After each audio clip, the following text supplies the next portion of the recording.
जय हिंद साथियों, यदि सरकारी नौकरी प्राप्त करना आपका सपना है तो यह सुनील चौरसिया सावन नामक चैनल खास आपका अपना है।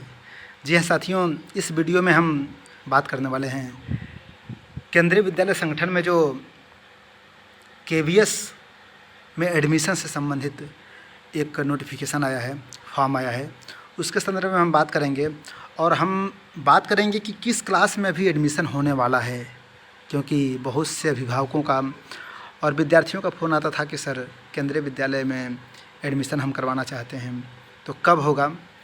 तो इसलिए मैं आपको सूचित करना चाहता हूँ कौन कौन से डॉक्यूमेंट्स लगेंगे और योग्यता क्या है एडमिशन का, इस पे हम चर्चा करेंगे।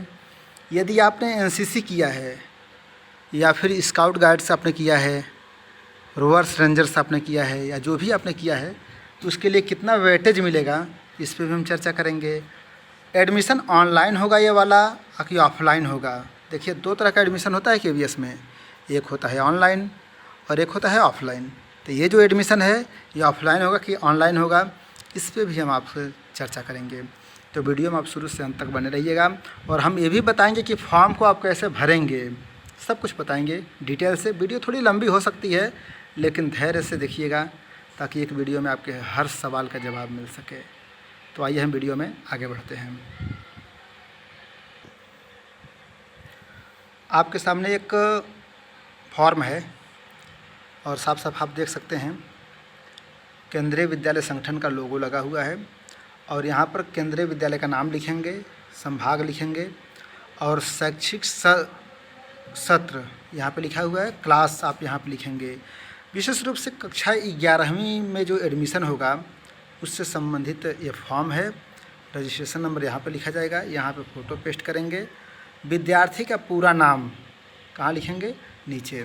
दूसरे नंबर पे लिंग भरेंगे, जन्मतिथि आप भर सकते हैं अंक में और शब्द में। इसके साथ साथ रक्त समूह, बच्चे की संबंधित श्रेणी ओबीसी है, एससी है, क्या है, आधार संख्या भरना है, माता पिता का नाम भरना है, रक्त समूह भरेंगे आप लोग। और ये नॉर्मल चीज़ें हैं, नाम, राष्ट्रीयता, व्यवसाय, ये सब आप जानते ही हैं। जहाँ बताने वाली विशेष बातें हैं वहाँ हम आपको बता देंगे। अगर मान लीजिए कि जिस बच्चे का एडमिशन कराना है उससे गार्जियन सरकारी नौकरी में है, तो पिछले 7 वर्षों में स्थानांतरण कितनी बार हुआ है उसका डिटेल इसमें भरना है। माता पिता की सेवा श्रेणी भी आप इसमें भरेंगे। कर्मचारी कोड, ईमेल आईडी भी आप लिखेंगे यहाँ पे। इसके बाद अभिभावक के हस्ताक्षर यहाँ पे हो जाएगा। फिर अगला कुछ फॉर्मेट्स हैं, जैसे सेवा प्रमाण पत्र, सर्विस सर्टिफिकेट। जैसा कि आपको पता है केंद्रीय विद्यालय में विशेष रूप से यह विद्यालय बनाई है उन विद्यार्थियों के लिए जिनके माता पिता किसी नौकरी में है, जैसे सेंट्रल गवर्नमेंट में या फिर राज्य सरकार के अंतर्गत कोई नौकरी करते हैं उनके लिए। तो और जो नहीं नौकरी करते हैं, जो किसान हैं, उनके लिए भी है। तो अगर नौकरी करते हैं तो वो सर्विस सर्टिफिकेट जमा करके ये सब भर के और जमा करेंगे कार्यालय के अध्यक्ष के हस्ताक्षर के साथ है। अर्थात जहाँ जिस विभाग में काम करते हैं, अपनी सेवाएं प्रदान करते हैं, वहाँ के जो हेड हैं उनसे साइन करवा के जमा। स्थानांतरण संख्या प्रमाण पत्र, यदि मान लीजिए कि मैं केंद्रीय विद्यालय गंगरानी कुशीनगर में इस समय हूँ, पढ़ा रहा हूँ, और मान लीजिए कि कोई बच्चा है जो अपने माता पिता के साथ रहता था जम्मू कश्मीर में और वहाँ के केंद्रीय विद्यालय में पढ़ता था, अभी उसका ट्रांसफ़र यहाँ पे मान लीजिए कुशीनगर में हो गया, उत्तर प्रदेश में, तो फिर आएगा तो फिर स्थानांतरण संख्या प्रमाण पत्र भी वो लेकर आएगा और उसमें सारा डिटेल भरा रहेगा। ये सब कार्यालय का स्थान, रैंक, पदनाम, सब कुछ आप पढ़ेंगे, इसमें समझ जाएंगे आराम से। और फिर नीचे माता पिता के हस्ताक्षर रहेंगे, प्रति हस्ताक्षर, ये सब रहेगा। सारा पढ़ने पे आप समझ सकते हैं। सेवाकालीन मृत्यु प्रमाण पत्र, यदि मान लीजिए कि सेवा के दौरान मृत्यु हो गई है तो उसका प्रमाण पत्र भी आप इसको भर के और साइन करवा के जमा करेंगे एडमिशन के दौरान। अब केंद्रीय विद्यालय संगठन, फिर यहाँ पे वही चीज़ है, ये भरना है।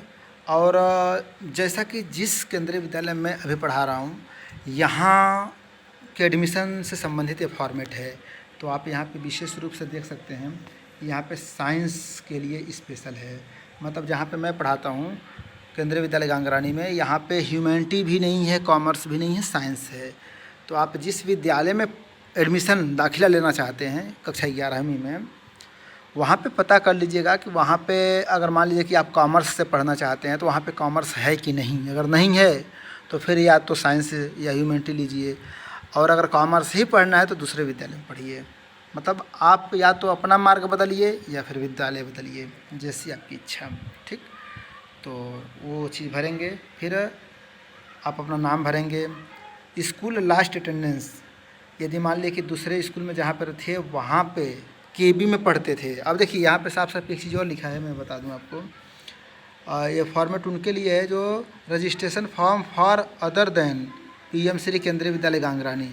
इनके अलावा अगर कोई और, जैसे पीएम श्री केंद्रीय विद्यालय गांगरानी में कोई विद्यार्थी पढ़ रहा था तो उसके लिए दूसरा फॉर्मेट रहेगा, और जो दूसरे विद्यालय से आएगा, दूसरे केंद्रीय विद्यालय से ट्रांसफ़र होकर आएगा, और तो उसके लिए दूसरा ये फॉर्मेट है। तो उस स्कूल का वो स्कूल लास्ट अटेंडेंट ये भरेगा, माता का नाम भरेगा, जितना लिखा है सब भरेगा। ठीक, भरने के बाद फ़ोन नंबर भी भरेगा, कैटेगरी भरेगा, सब्जेक्ट्स हैं वो सब देख लेंगे आप लोग, किस में कितना नंबर पाया है वो सब भरेगा। ठीक ना, aggregate marks in science and maths वो भी यहाँ पे भर लेगा। मतलब सभी बातों पे आपको विशेष ध्यान देना है, ये सब कुछ आपको भरना है। ओके, ऑप्शनल, जैसे कि जहाँ पे मैं पढ़ा रहा हूँ अभी, यहाँ पे ऑप्शनल में क्या है कि या तो आप हिंदी पढ़िए या फिर कंप्यूटर साइंस। अगर हिंदी नहीं पढ़ना चाहते हैं तो कंप्यूटर साइंस पढ़िए। इसके पहले मैं केंद्रीय विद्यालय टेंगावली अरुणाचल प्रदेश में था, तो वहाँ पे क्या था, हिंदी और मैथ्स में कॉम्बिनेशन था। मतलब या तो हिंदी पढ़िए या फिर मैथ्स पढ़िए, यहाँ पे नहीं वहाँ पे। और अभी जहाँ पे मैं हूँ यहाँ पे या तो हिंदी पढ़िए या फिर कंप्यूटर साइंस पढ़िए। ठीक है, तो यही चीज़ें होती हैं, अलग अलग विद्यालय का अलग अलग नियम होता है। साइन करवा के आप भर देंगे। अब यहाँ पे देखिए, मैंने पहले ही बताया था कब फॉर्म आएगा, ये भी मैं बताऊंगा, तो ये ध्यान से देख लीजिए। कक्षा 11 विज्ञान वर्ग में कुल संभावित रिक्तियाँ कितनी हैं? 7 बच्चों का एडमिशन हो पाएगा, अभी इतना सीट खाली है बस। ठीक, अब फॉर्म जारी होने की तिथि क्या है? 30/5/2024। विद्यालय में हाथों हाथ फॉर्म मिलेगा, अर्थात ये क्या है, फॉर्म ऑफलाइन है। ठीक, फॉर्म जमा करने की अंतिम तिथि क्या है? 5/6/2024 दोपहर के 2 बजे तक। ठीक, और चयन एवं प्रतीक्षा सूची जारी कब तक हो जाएगा? 7/6/2024 तक। प्रवेश प्रारंभ होने की तिथि 10/6/2024 और प्रवेश की अंतिम तिथि 12/6/2024। ठीक है, इन बातों को विशेष रूप से आप पढ़ लीजिएगा ध्यान से। आरक्षण के संदर्भ में दिया गया कि किसको कितना आरक्षण मिलेगा। और कैटेगरी देखिए, 5 कैटेगरी होता है। मैंने सब पहले ही बताया ना कि सिर्फ नौकरी, बहुत से लोगों को भ्रम रहता है। ठीक ना, इस वीडियो को देखने के बाद आपका भ्रम दूर होने वाला है। बहुत से लोग ये सोचते हैं कि जो नौकरी कर रहा है उसी का बच्चा केंद्रीय विद्यालय में पढ़ेगा, जबकि ऐसा कुछ नहीं है। 5 वर्ग है जिसके अंतर्गत एडमिशन होता है। वर्ग 1 में आप देखिए, केंद्र सरकार के नियमित कर्मचारियों का यहाँ पे एडमिशन होता है, वर्ग 1 के अंतर्गत। वर्ग 2 के अनुसार केंद्रीय का सरकार के स्वायत्तशासी संस्था के कर्मचारियों का एडमिशन होता है। वर्ग 3 में आप देखेंगे कि जो उत्तर प्रदेश सरकार के अंतर्गत जो नौकरी अगर कर रहा है कोई, तो उसके बच्चों का एडमिशन होगा। और अगर मान लीजिए कि आप दूसरे राज्य में हैं, जैसे मान लीजिए कि आप अरुणाचल प्रदेश में मेरी वीडियो देख रहे हैं, वहाँ पर एडमिशन कराना चाहते हैं और आप अरुणाचल प्रदेश सरकार के अंतर्गत नौकरी करते हैं, तो फिर आपको भी लाभ मिलेगा। मतलब जिस राज्य में केंद्रीय विद्यालय है उस राज्य के विद्यार्थियों के लिए अलग कैटेगरी बनी हुई है। सिंपल भाषा में, कैटेगरी 4 के अंतर्गत राज्य सरकार स्वायत्तशासी संस्था के नियमित कर्मचारियों का एडमिशन होता है। और कैटेगरी 5 देखिए, अगर आप नौकरी नहीं करते हैं तो फिर आपके लिए भी एक कैटेगरी है 5। और आप मत सोचिएगा कि 5वें नंबर पे है तो छूटा छटका, ऐसा कुछ नहीं है। ये निर्धारित है कितनी सीटें होती हैं। तो अन्य सभी अर्थात कृषक, व्यापारी, प्राइवेट कर्मचारी, संविदा कर्मचारी इत्यादि, अगर आप नौकरी नहीं करते हैं तो आपके बच्चे का भी एडमिशन होगा कैटेगरी 5 के अंतर्गत। ठीक ना, अब मैंने पहले ही बताया था कि मैं आपको बताऊंगा कि कौन कौन से दस्तावेज लगने वाले हैं। ठीक, तो दस्तावेज कौन कौन लगेंगे? स्व हस्ताक्षरित होना चाहिए, मतलब सेल्फ अटेस्टेड दस्तावेज कौन कौन चाहिए? कक्षा 10वीं बोर्ड परीक्षा के ऑनलाइन ऑफलाइन अंक पत्र की स्व हस्ताक्षरित छाया प्रति। अभी अभी आप कक्षा 10वीं का रिजल्ट आपका आया है तो उसकी छाया प्रति लगाइएगा, साइन करके, हस्ताक्षरित करके। सेवा श्रेणी 1 से 4 तक के अभिभावक के, देखिए सेवा करते हैं तो प्रमाण पत्र चाहिए, ठीक ना। जिस विभाग में आप नौकरी कर रहे हैं वहाँ का सर्विस सर्टिफिकेट आप जमा करेंगे, जैसा कि ऊपर मैंने बताया था। जाति प्रमाण पत्र भी आप लगाएंगे, ठीक। चौथे नंबर पे दिव्यांग अगर कोई बच्चा है, ठीक, तो दिव्यांगता का परसेंट 40% होना चाहिए, तो सर्टिफिकेट लगाइएगा, आपको वेटेज मिलेगा, मतलब आरक्षण मिलेगा।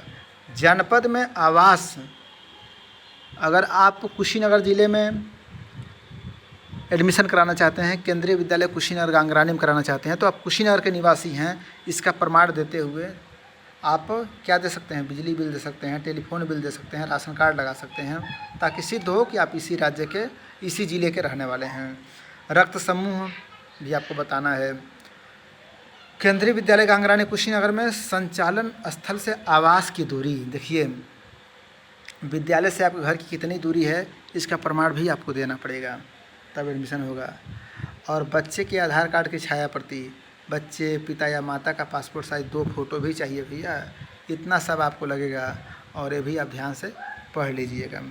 अगर मान लीजिए कि आप कोई भी चीज़ डॉक्यूमेंट जमा कर रहे हैं, एडमिशन कराना चाहते हैं, तो सब कुछ कंप्लीट भरिएगा, स्पष्ट शब्दों में लिखा हुआ है, या आप आधार अधूरा अगर डॉक्यूमेंट जमा कर रहे हैं तो फिर उसके जिम्मेदार आप होंगे, उस पर विचार नहीं किया जाएगा अगर डेट बीत गया तो, ठीक। इसके साथ साथ कुछ बातें यहाँ पे भी हैं, इसको भी आप आराम से इत्मीनान से वीडियो को रोक के पढ़ लीजिएगा। सब कुछ पढ़ूंगा, वीडियो अनावश्यक रूप से बड़ी हो जाएगी, क्या फ़ायदा, ठीक। ये सब आप पढ़ लीजिएगा रोक रोक के वीडियो को। और अंत में मैं बता दूं, चूँकि एसोसिएट एनसीसी ऑफिसर होने के नाते मैं एनसीसी के महत्व को बताते हुए मैं आपको कई वीडियो बना भी दिया हूं कि एनसीसी क्यों लेना चाहिए, एनसीसी का क्या महत्व है। यहाँ पर भी मैं बताना चाहूँगा कि देखिए अगर आपने एनसीसी किया है, ठीक, तो एनसीसी के क्या फ़ायदे हैं, स्पोर्ट्स या गेम्स के क्या फ़ायदे हैं, स्काउट गाइड के क्या फ़ायदे हैं, कितना वेटेज मिलेगा, यहाँ पर सब लिखा हुआ है, ठीक। तो जैसे मान लीजिए कि आपने स्काउट गाइड किया है, ठीक, और उसमें आप पार्टिसिपेशन एट ASGFI और इक्विवेलेंट लेवल, तो आपको 6% मिलेंगे, ठीक। ये सर्टिफिकेट अगर आपके पास है एनसीसी का, और अगर आपने PM की रैली में परेड किया है तो भी 6% मिलेंगे। यहाँ पे देखिए दूसरे नंबर पे पार्टिसिपेंट, अगर मान लीजिए स्पोर्ट्स में ही अगर participate at KVS national state level पे आपने किया है तो 4% आपको मिलेंगे। एनसीसी आपने ए सर्टिफिकेट किया है, आपके पास ए सर्टिफिकेट है एनसीसी का, और अगर आप बेस्ट कैडेट इन डिस्ट्रिक्ट लेवल या स्टेट लेवल पे हैं, बेस्ट कैडेट, तो फिर आपको 4% मिलेंगे। हमें विश्वास है कि अगर आपने एनसीसी किया है तो आपको पता होगा बेस्ट कैडेट का मतलब क्या होता है, ठीक ना। नहीं तो मैं एक वीडियो बना के मैं बता दूंगा, एनसीसी से संबंधित वीडियो बना के, ठीक। तीसरे नंबर पे 2% का वेटेज कब मिलेगा? जब मान लीजिए कि आपने स्पोर्ट्स में पार्टिसिपेट किया है एट KVS रीजनल लेवल पे या डिस्ट्रिक्ट लेवल पे किया है तो 2% मिलेंगे। सिर्फ आपके पास ये सर्टिफिकेट है, ठीक। अब बेस्ट कैडेट आप नहीं हैं, PM की रैली में आपने नहीं किया है परेड वरेड, सब खाली ये सर्टिफिकेट है तो लगा देंगे तो आपको 2% मिल जाएंगे, ठीक। स्काउट गाइड से संबंधित भी यहाँ पे बातें हैं, उसको भी आप ध्यान से पढ़ लीजिएगा, वेटेज यहाँ पे आपके लिए दिया हुआ है, ठीक ना। तो ये फॉर्म आपके पास आपके समक्ष है, इन भी विशेष बातों को आप ध्यान से पढ़ लीजिएगा, ठीक। तो साथियों ये मेरा एक छोटा सा प्रयास रहा आपके सामने।